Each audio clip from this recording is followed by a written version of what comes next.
In this video, I am going to show you how to set up Verizon Wi-Fi Extender E3200. So before pairing anything, make sure that your Verizon router has internet, and then just go and plug your E3200 into a power outlet next to the router and wait until the LED turns solid yellow. Then you would like to pair the extender. Press and hold the pair button on the E3200 for 3 seconds. Within 2 minutes, press the pair button on your Verizon router or internet gateway. The LEDs on both devices will blink blue while pairing.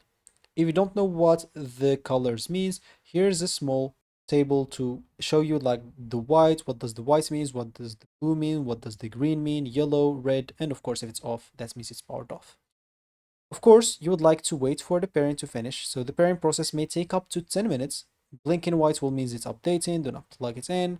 As an example, or there's normal operation. Solid white will mean that it is successfully connected. Blinking yellow, as example, it might mean that there is no internet, there is or ready to be moved, or there is an example, the extender is too far.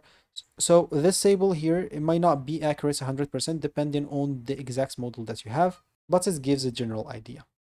So for you normally, just press the buttons and you should not have any problem. Just make sure to press the button, the second button, within 2 minutes when you press the first button. So just wait 5 seconds and press the second one so you don't have any issues. So once it is paired, you'll have to go and then plug the extender, then move it between your router and the area with the weak Wi-Fi area. Then you can plug it back in. So just make sure to have it on a good placement. So it should not be too close to the router, not in the range of an existing Wi-Fi network. So halfway between, example, the router and a Wi-Fi dead zone. Once you're done with that, you can then go, as example, to your devices, whether it's phone, it's PC, and connects all those devices into the internet, and you should be good to go. So that's how you set up a Verizon Wi-Fi extender E3200. I hope you liked this video and it was helpful. Thank you for watching and goodbye.